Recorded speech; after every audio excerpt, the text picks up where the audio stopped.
Venerable Mahasangha and religious dignitaries from the Christian, Hindu, Islamic and other faiths, 5th Executive President of Sri Lanka, President Mahinda Rajapaksa, Honourable Members of Parliament and other public representatives, party leaders, professionals, war heroes, artists, media personnel, representatives of national organizations, trade unions, those of you who represent every corner of our motherland, all patriotic Sri Lankans, my friends.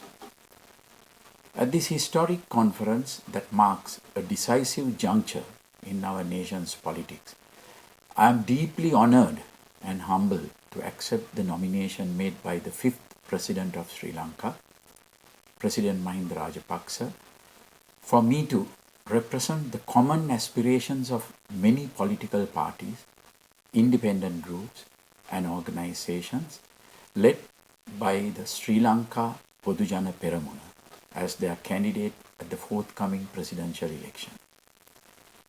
I consider this nomination as a noble mission entrusted to me by people-oriented, progressive forces that are destined to create a political revolution in this country. I thank all who supported President Mahinda Rajapaksa in making this decision, especially the Venerable Mahasangha and other religious leaders, politicians, national organizations, media personnel, social leaders and activists, and the citizens of this country led by the youth who spoke on behalf of the country. I extend my special gratitude to the Sri Lanka Podujana Peramuna for entrusting me with this immense honor. I love my country. I am proud of my country. I have a vision for the future of my country. I consider it a tremendous privilege to have been given this opportunity to work towards the peace, well-being and prosperity of my country. I have always discharged every responsibility that been entrusted to me to the best of my ability, and I assure you that I am fully prepared to provide the leadership needed to succeed in this challenge as we go forward.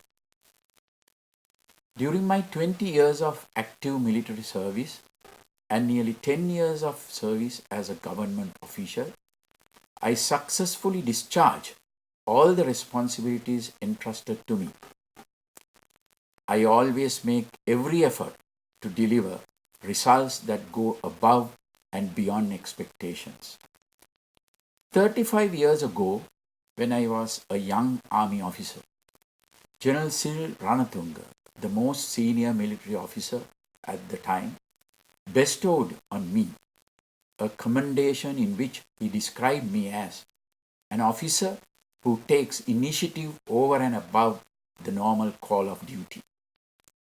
It is this quality that enabled me to provide the strategic guidance and administrative support to the armed forces led by Commander-in-Chief President Mahinda Rajapaksa to end 30 years of terrorism in just 3.5 years. It is this quality that enabled me later on as Secretary to the Ministry of Urban Development to drive the transformation of Colombo into Asia's fastest developing city and to create an environment that attracted significant investments that changed the skyline of the city. I never allowed any external forces to obstruct the fulfillment of my responsibilities to my country. I never bowed my head to anyone who opposed my country. I will never allow anyone to infringe upon the sovereignty of Sri Lanka. What the country requires today is leadership that has a vision for the future, plans to develop the country, and the ability to execute those plans. The public expects disciplined, corruption-free, people-oriented, and patriotic leadership from its president. I trust that I have proven my ability to provide this leadership through my actions and the results I have delivered. If entrusted with the stewardship of this country by the people, my first task will be to ensure complete safety and security throughout the nation. I have complete confidence that we will once again be able to make Sri Lanka one of the most peaceful, secure, and safe countries in the world. I will accept responsibility for your safety and the safety of your children and your loved ones. Buddhism teaches us to respect all religions. People of many ethnicities and religions have lived freely and practiced their faith freely throughout the history of our country. We are a nation that has lived together in friendship with respect for each other's religious beliefs and cultural identities. This unity has to be our strength. I pledge to create a safe and secure environment in which all Sri Lankans, irrespective of their race or religion, will be able to live in peace. I will never allow extremist terrorism in this country. The people of the North have aspirations which we understand well, and our government will strive towards solving these issues. There was tremendous development in our country during the 2005-2014 period under the Mahinda Chintana vision. What we must do now is to resume the progress of our country. I look forward to presenting my vision for this progress, taking into account the prevailing global economic trends. This vision will incorporate the insights gained from our discussions with the general public by the Sri Lanka Podujana Peramuna's Gama Samaga Pilisandara program, as well as the studies undertaken by professionals, entrepreneurs, and intellectuals of Vietmaga.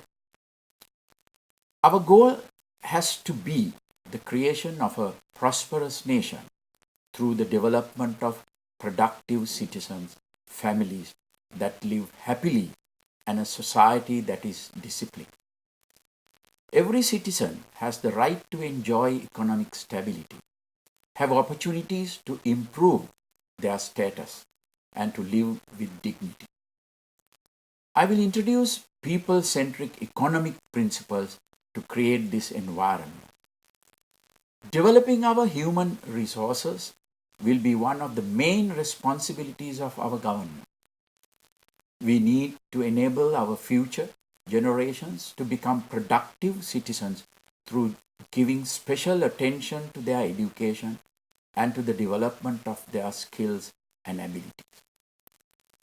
We will ensure that the youth will be given more opportunities to pursue the tertiary education and technical education. We will improve the necessary infrastructure facilities for this with a short period. This will help generate more job opportunities and encourage new entrepreneurs who can contribute to the vibrant economy we hope to create. We will also introduce educational reforms that will foster the innovation and technological aptitudes of our youth. Our long-term goal should be to be one of the world's leading nations in innovation. The acceleration we intend to create in our country's development will be catalyzed by the technology-based improvements we will introduce to every field. Our economic principles will support domestic industries whilst encouraging them to explore new market opportunities in the global economy. Nearly 1/3 of our population is engaged in the agriculture and fisheries sector. We can use technology as well as the experiences gained from other countries to improve the productivity of these sectors and improve the economic status of those engaged in them. Another primary responsibility of any government is to create a public service that is efficient and people oriented. The first step in this regard is to ensure that public servants are freed from political interference. We will work to ensure that honest public servants who carry out their duties in good faith and take the proper decisions will receive the fullest legal protection. At the same time, those in government service will be given the local and overseas training required to deliver the highest standard of service to the public. The services afforded to the public will also be improved by increasing the use of technology in government institutions. We will introduce new processes, including e-government systems, to reduce the dependency on individuals for obtaining public services, thereby reducing the risk of corruption. Unplanned and haphazard urbanization has been one of the main causes of several social issues. This is a problem that needs to be addressed creatively. Sri Lanka has a climate that allows people to live in any part of the country. Therefore, we must ensure that development spreads to every part of the nation. Instead of people needing to come to cities in pursuit of jobs or business opportunities, we must ensure that jobs and business opportunities are taken to the people. Rapid improvements in the transport services must be introduced, connecting every part of the country through road and rail links. Through improving essential requirements such as electricity, water, schools and hospitals throughout the country, we can encourage industries and businesses to reach the villages without being confined to cities. We will work to improve the internet and telecommunication facilities in every part of the country. This will give our youth the opportunity to interact with and even explore business opportunities with the rest of the world from their home. A problem affecting many middle-class families is the lack of suitable housing. We will introduce a rapid solution to this issue at a national scale. Safeguarding the natural environment for our future generations is a responsibility we all share. We will work towards implementing the urban beautification and green city concepts that I introduced in the past throughout the country. We will take steps to ensure that all the forest preservation areas will be protected and those that are under threat of deforestation will be restored. We will also implement programs to ensure the proper utilization of abandoned land. Our country has been reputed for millennia for its proud culture, traditions, and respectable society. However, when we look at the way in which people drive on the road, dispose of garbage, or treat women, some deterioration in these characteristics is evident. Every resident of this country has a responsibility to live in peace without disturbing others. Discipline must be encouraged through example by the leadership of the country. I look forward to a time when Sri Lanka will once again be the sort of country where women can travel without any fear of harassment at any time of day or night. We have always given special attention to injured war heroes, the differently abled, and others who have special needs. In consideration of their requirements, I will ensure that they are given priority in obtaining services from the state and private sector. Our values, traditions, and culture, patriotic thinking, and national sovereignty are of tremendous importance to us. We must maintain healthy relationships with all friendly countries. However, we will never betray our independence at the behest of any foreign power. Through resuming proper diplomatic relationship with other countries, we will ensure that we will interact with other nations on equal terms and maintain our national sovereignty and our dignity as a nation. We must work towards achieving our long-term objectives whilst undertaking necessary course corrections swiftly and correcting the mistakes that have been made in the past.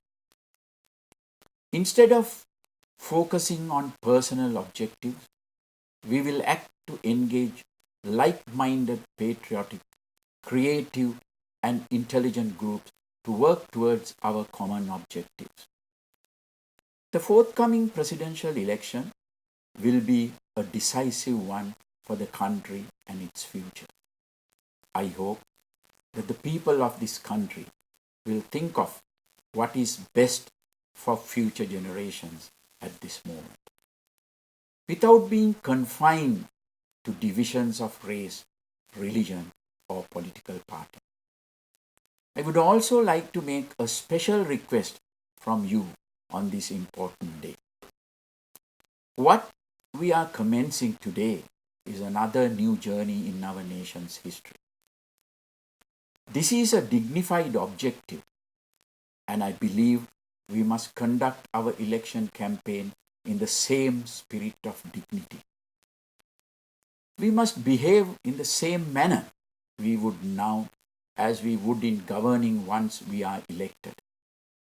As such, we must ensure that the entire election campaign will be a disciplined, law-abiding, and dignified one.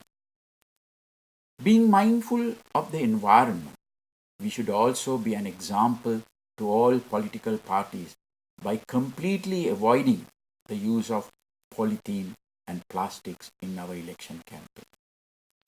We should also use this opportunity to change the prevailing political culture of attacking political opponents, taking personal revenge, and misleading the public with lies.